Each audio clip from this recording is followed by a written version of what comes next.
नमस्कार, मैं हूं दीपाली राणा। आप देख रहे हैं योर मनी, हमारा खास शो जो हम लेकर आते हैं आप लोग की मदद करने के लिए। आपके पोर्टफोलियो बनाना हो, आपके पोर्टफोलियो पर कोई भी सवाल आपके पास हो, फंड चॉइसेस कैसी हैं, गोल्स कैसे हासिल होंगे, कैसे बड़े सपनों को आप पूरा कर सकते हैं छोटी छोटी सेविंग्स के जरिए, सब योर मनी आपको सिखाता है। और आपकी कंफ्यूजन्स को दूर करते हैं हमारे एक्सपर्ट्स। आज भी हमारे साथ फिनफिक्स रिसर्च एनालिटिक्स के फाउंडर प्रवीण बाजपेयी मौजूद हैं, जो आपकी सभी क्वेरीज को करेंगे आंसर।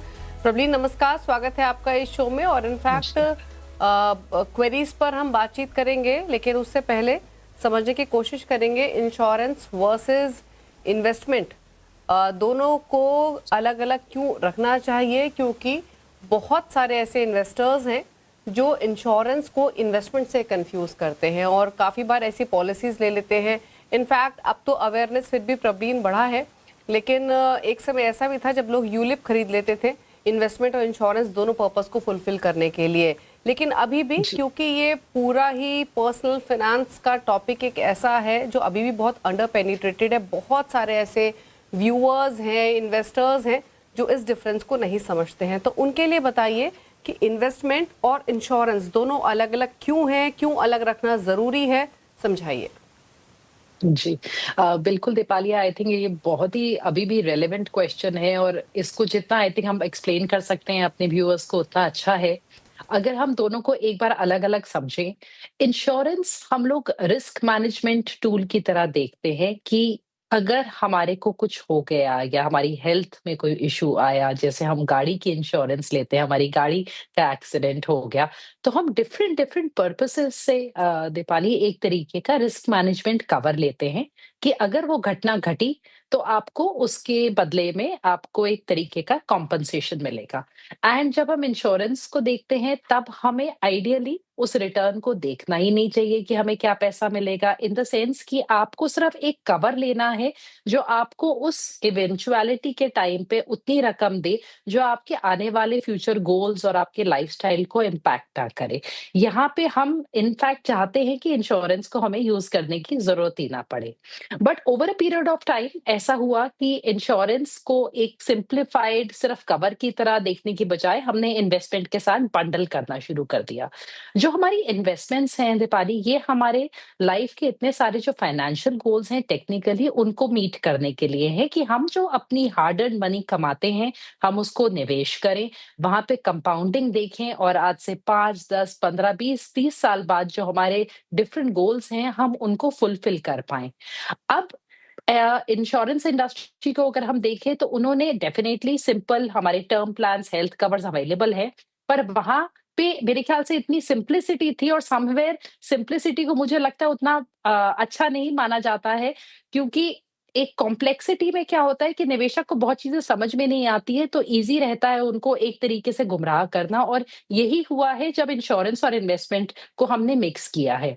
तो हम बहुत सारे ऐसे प्रोडक्ट्स देखते हैं जहाँ पे वो बताए जाते हैं कि आपको इंश्योरेंस कवर भी मिल रहा है और आपकी निवेश भी हो रही है। और जब हम इन मिक्स्ड अप प्रोडक्ट्स को बाय करते हैं, तब दीपाली हम दोनों चीज़ों में अंडर इंश्योर्ड भी रह जाते हैं। यानी कि हमारा इंश्योरेंस कवर जितना आइडियली होना चाहिए हमारे रिस्क के हिसाब से उतना नहीं हो पाता है, और जितने निवेश की हमें ज़रूरत है, हम उस निवेश की पूरी रकम भी नहीं जमा करते हैं, वहाँ पे भी चूक जाते हैं।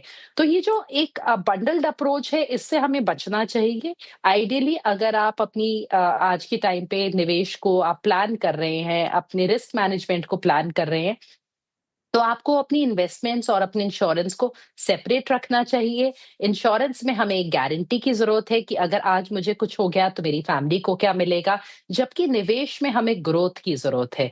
तो यहाँ पे गारंटी और ग्रोथ को हमें मिक्स नहीं करना है। डिफरेंट पर्पसेस हैं, डिफरेंट टाइप के हमें यहाँ पे प्रोडक्ट्स चुनने हैं जो अपने स्पेसिफिक ऑब्जेक्टिव्स को मीट करते हों। और यही हमने जितनी भी स्टडीज़ की हैं, हमने पाया है कि जब-जब इन दोनों को सेपरेट रखा जाता है, ये ओवरऑल निवेशकों के पोर्टफोलियोज के लिए और उनकी फाइनेंशियल लाइफ के लिए ज्यादा बेहतर तरीका है मैनेज करने का। ओके, अच्छा, एक चीज़ और प्रवीण, हम क्वेरीज लें उससे पहले क्विकली, तो फिर एक आइडियल स्ट्रैटेजी प्लान क्या होना चाहिए इन्वेस्टर्स का। यूजुअली हम बोलते हैं health insurance, term insurance, emergency fund रखें, उसके बाद अपने गोल्स को डिफाइन करें। अगर आप इसी चीज़ को थोड़ा सम अप कर सकें कि फर्स्ट, सेकंड, थर्ड स्टेप क्या होने चाहिए फाइनेंशियल प्लानिंग के या पर्सनल फाइनेंस को प्लान करने के लिए। जी। सो दीपाली, आई थिंक सबसे पहले तो आपके पास एक इमरजेंसी कॉर्पस होना चाहिए, और ये चीज़ जो कभी भी इंश्योरेंस से हम मीट नहीं कर सकते, बिकॉज़ इंश्योरेंस का कोई भी प्रोडक्ट होता है तो उसमें बहुत ज़्यादा रिजिडिटी होती है पैसा निकालने की। तो सबसे पहले अगर हम एक हाइजीन फैक्टर की तरह देखें, तो आपके पास एक साल भर का आपका घर का खर्चा होना चाहिए। आज आपकी जॉब चली गई, कोई दूसरी समस्या आ गई, या आप एक स्मॉल बिज़नेस ओनर हैं, तो एक कंटिंजेंसी फंड, इमरजेंसी फंड आप साथ में रखिए। मान लीजिए आपका 50,000 का महीने का खर्चा है, उसी में आपकी छोटी-मोटी एसआईपी भी जा रही है और आपके घर का पूरा खर्चा है, तो 50,000 इंटू 12 मतलब 6 लाख का एक कॉर्पस आपका साइड में होना चाहिए, जो आप एफडी में रख लीजिए, जो आप म्यूचुअल फंड के लिक्विड फंड में रख लीजिए, जो आप कभी भी निकाल पाएँ in case of contingency. Second, आपके पास एक टर्म कवर होना चाहिए, एक लाइफ कवर, यानी कि अगर आप अकेले अपनी फैमिली को आज चला रहे हैं और आपके जाने से जो आपकी मंथली जो भी आपका कैश फ्लो आ रहा है, तनख्वाह आ रही है, वो बंद हो जाएगी। आपके जो बच्चों के लिए फ्यूचर गोल्स हैं पढ़ाई के, वो हैम्पर हो जाएँगे।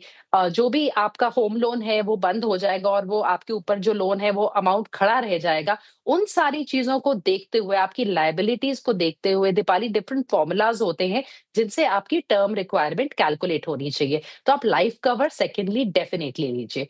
थर्ड है आपका हेल्थ कवर।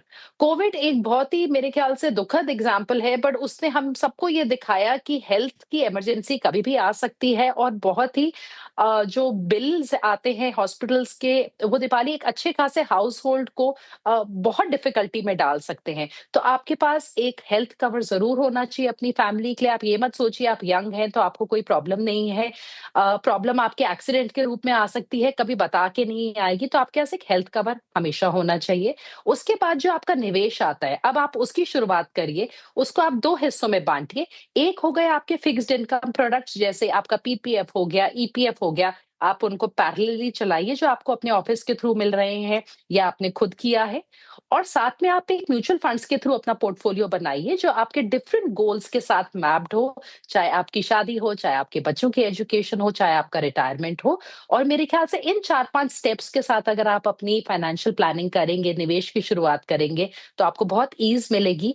और यहाँ पे आपको बिल्कुल कॉम्प्लेक्सिटी के बिना आगे बढ़ना है, I think in basic steps को फॉलो करते हुए।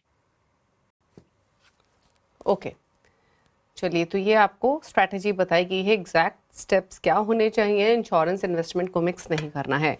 बात करते हैं व्यूअर्स से। पहले व्यूअर अंकित हमारे साथ मौजूद हैं सवाल पूछने के लिए। अंकित, नमस्कार, बताइए क्या क्वेश्चन है आपका। नमस्ते मैडम, मैंने पोर्टफोलियो आपको भेजा हुआ है ना मैडम, उसको मैंने बिल्कुल, आपके रिवाइज कर पोर्टफोलियो दिया की है थोड़ा डिटेल्स सा। हैं, बताइए। हाँ, उसमें थोड़ा सा मैंने रिवाइज किया हुआ है। मैंने उसमें एक 7,000 का ओके, मोमेंटम फंड ऐड किया है, और जो 32 का अमाउंट था अभी उसको मैंने 50,000 कर दिया। तो आपने 18,000 के कौन कौन से फंड्स ऐड किए फिर?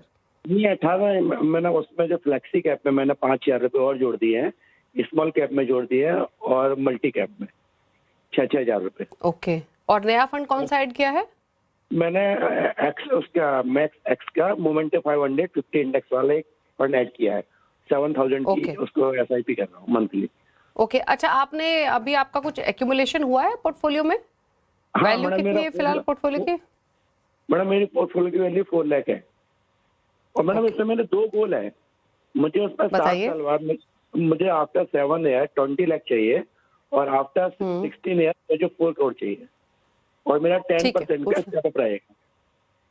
ओके, तो प्रबलीन, जब इन्होंने सवाल भेजा था तब 32,000 की सिप ये कर रहे थे, अभी 50,000 रुपये महीने की जी। सिप हो गई है। और जैसे इन्होंने बताया, फ्लेक्सी कैप, स्मॉल कैप और मल्टी कैप में इन्होंने एलोकेशन बढ़ाया है। फिलहाल इनके पास Nippon India multi cap, Muthoot mid cap, Nippon India small cap, ICICI large cap, पारंपरिक flexi cap, multi asset, gold fund है एसबीआई का, आदित्य बिरला का मीडियम टर्म है, एक मोमेंटम फंड भी इन्होंने खरीद लिया है। तो टोटल 50,000 की इनकी स्टेप अप हो गई है। 10% सालाना स्टेप अप भी करेंगे। 4 लाख की पोर्टफोलियो की वैल्यू है। 2 गोल हैं, 7 साल बाद 20 लाख, 16 साल बाद 4 करोड़। बताइए इनके फंड चॉइसेस, गोल पर आपके सजेशंस। जी। इन्होंने एक मोमेंटम फंड जो जोड़ा है, वो निफ्टी 200 है या 150 है दीपाली? सॉरी, वो मिस कर दिया मैंने। अंकित, 150 है ना? नहीं मैडम, निफ्टी 500 मोमेंटम 50 इंडेक्स। अच्छा, okay, okay, okay. 500, okay. Okay. Deepali, जो इनके पास फंड्स है, इनके पास मल्टी कैप है, मिड कैप है, स्मॉल कैप है। इनकी जो ओवरऑल एलोकेशन है फंड्स की, वो काफ़ी अच्छी है। ओवरऑल इन्होंने सारी डिफरेंट कैटेगरीज़ को जोड़ा है, एंड आई थिंक मोमेंटम भी इन्होंने एक इंटरेस्टिंग टाइम पे ऐड किया है। सो मोमेंटम 500 को ये डेफिनिटली रख सकते हैं अपने पोर्टफोलियो में, क्योंकि वो डिफरेंट टाइप की डायमेंशन देता है पोर्टफोलियो में। जैसे हम वैल्यू स्ट्रैटेजी, ग्रोथ स्ट्रैटेजी रखते हैं, वैसे ही मोमेंटम भी एक स्ट्रैटेजी है।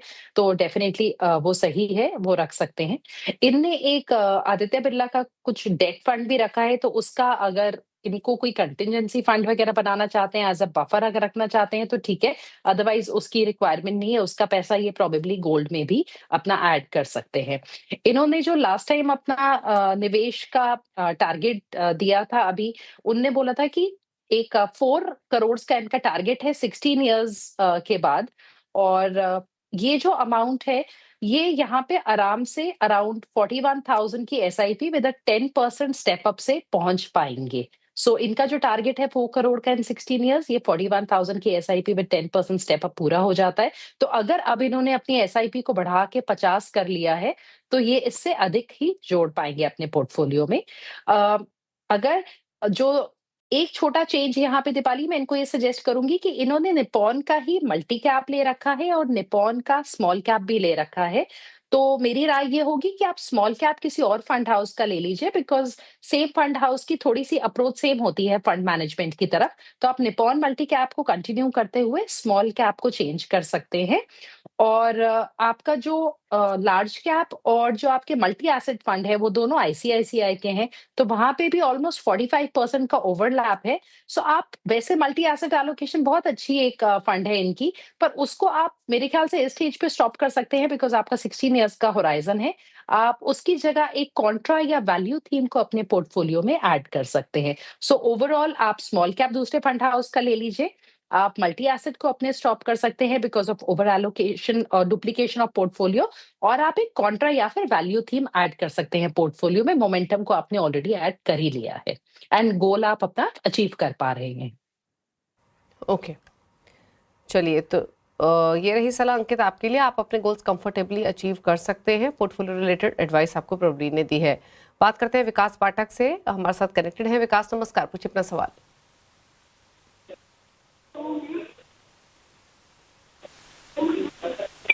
विकास, अगर आप सुन पा रहे हैं तो अपना सवाल पूछिए। मैम, मेरा ये सवाल है, मेरा म्यूचुअल फंड का मैंने आपको शेयर्स भेजा हुआ है।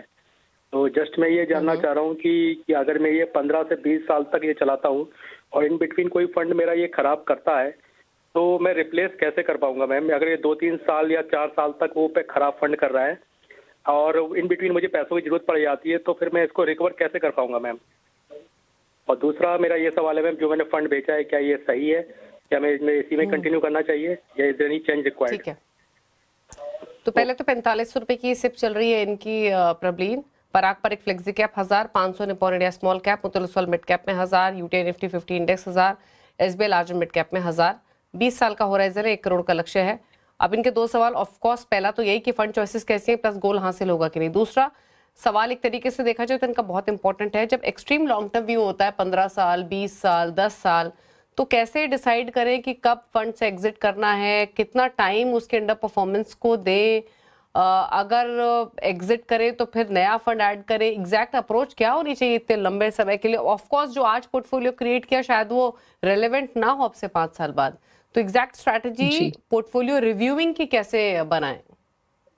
जी, एब्सोल्युटली। आई थिंक दीपाली, हम सबसे ज़्यादा देख रहे हैं कि जो फंड्स में ऐसा नहीं है कि अल्फा जनरेशन नहीं है, बट एक तरीके की शिफ्टिंग अल्फा हो रही है कि इस साल इसने अच्छा किया, दूसरे साल किसी और फंड ने अच्छा किया, तो आप चेज़ तो नहीं करते रह सकते हैं। तो सबसे पहले तो मुझे लगता है जो काफ़ी ज़्यादा लॉन्ग टर्म के पोर्टफोलियोज़ हैं, जो आपके 20 साल के पोर्टफोलियोज़ हैं मान लीजिए, उनमें दीपाली तभी हमारी ऐसी राय है कि आप एक्टिव एंड पैसिव फंड्स का मिक्सचर लेके चलिए। पैसिव फंड्स में आपको फंड सिलेक्शन रिस्क नहीं मिलता है। आपको हमेशा जो मार्केट का रिटर्न है वो डेफिनिटली मिलेगा। एंड फंड सिलेक्शन रिस्क क्या है? जो बेस्ट और वर्स्ट परफॉर्मर का गैप है विद इन अ कैटेगरी, मान लीजिए हम मिड कैप फंड्स को उठाएं, तो अगर बेस्ट परफॉर्मर ने मान लीजिए 25% दिया है, तो वर्स्ट परफॉर्मर ने 15% दिया है। तो वो जो 10% का गैप है दीपाली, वो बहुत ज़्यादा अधिक है। और मान लीजिए हमारा इंडेक्स फंड कहीं पे जाके आपका 22% दे रहा है, तो हम 22% के साथ बेटर ऑफ है रादर देन कि हम वो लोअर साइड पे 15% का फंड उठाएँ। तो मेरे ख्याल से जो आपका पोर्टफोलियो कंस्ट्रक्ट में आपका कोर है पोर्टफोलियो का, आपका लार्ज कैप फंड और आपका mid cap fund ideally passive fund हो सकते हैं। इन्होंने ऑलरेडी लार्ज कैप में यूटीआई का निफ्टी 50 उठाया है। मेरी सलाह होगी कि आप यूटीआई का ही निफ्टी 50 इक्वल वेट फंड उठा लीजिए। आपके पास मिड कैप में मोतीलाल है, अच्छा फंड है, पर अगर आपको ये थोड़ी-सी भी चिंता सता रही है कि फ्यूचर में आपका पोर्टफोलियो कैसा करेगा या ये फंड बेटर होगा या नहीं होगा कल को, आप मोतीलाल का ही निफ्टी का 150 इंडेक्स उठा लीजिए। उससे आपका जो कोर है वो बहुत सॉलिड हो जाएगा एंड आपका फंड सिलेक्शन रिस्क वहाँ पे खत्म हो जाता है।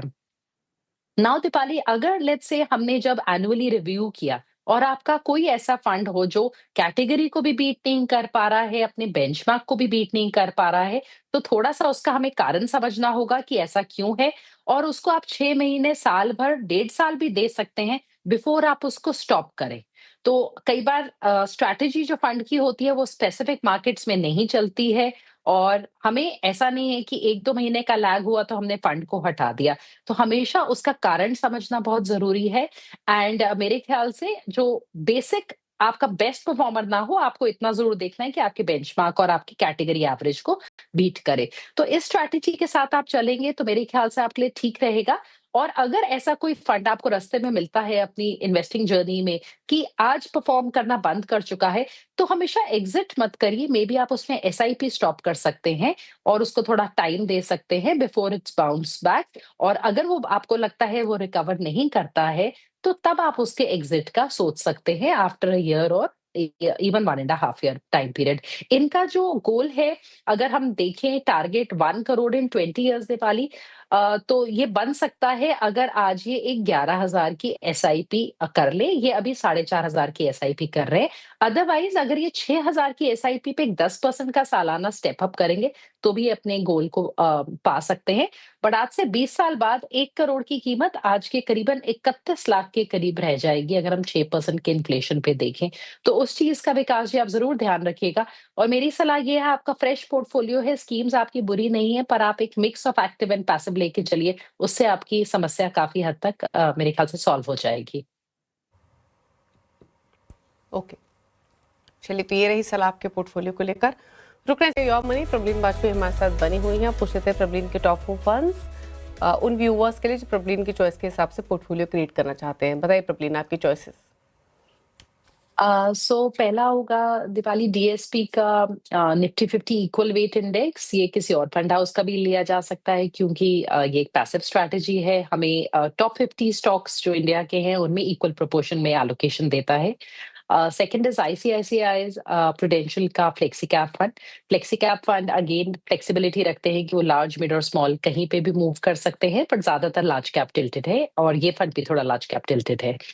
थर्ड इज निपॉन का निफ्टी का 150 इंडेक्स जो मिड कैप इंडेक्स है। ये अगेन आप निपॉन या किसी और मोतीलाल, आईसीआईसी, किसी भी और दूसरे फंड हाउस का भी देख सकते हैं जहाँ पे ये स्ट्रैटेजी अवेलेबल हो, क्योंकि एक पैसिव स्ट्रैटेजी है। एंड फोर्थ इज कोटक का multi cap fund. Multi cap funds हमेशा हर मार्केट में 25% स्मॉल और मिड में पैसा लगाएंगे ही और 25% हमेशा लार्ज कैप में लगाएंगे ही। तो वही निवेशक जो थोड़ा 50% तक का स्मॉल और मिड में वॉलेटिलिटी को झेल पाए वही इसकी तरफ बढ़े। अदरवाइज मल्टी कैप फंड सबके लिए उतने सूटेबल नहीं है। सो ये ओवरऑल ग्रोथ और वैल्यू अप्रोच के एक mix kind of a portfolio है दीपाली। ओके, चलिए तो ये रही पोर्टफोलियो चॉइसेस प्रबलीन की तरफ से। थैंक यू प्रबलीन शो में आने के लिए, क्वेरीज को भी आंसर करने के लिए। इसी के साथ ब्रेक योर मनी में इतना ही। ब्रेक के बाद भी खबरें जारी हैं। नमस्कार।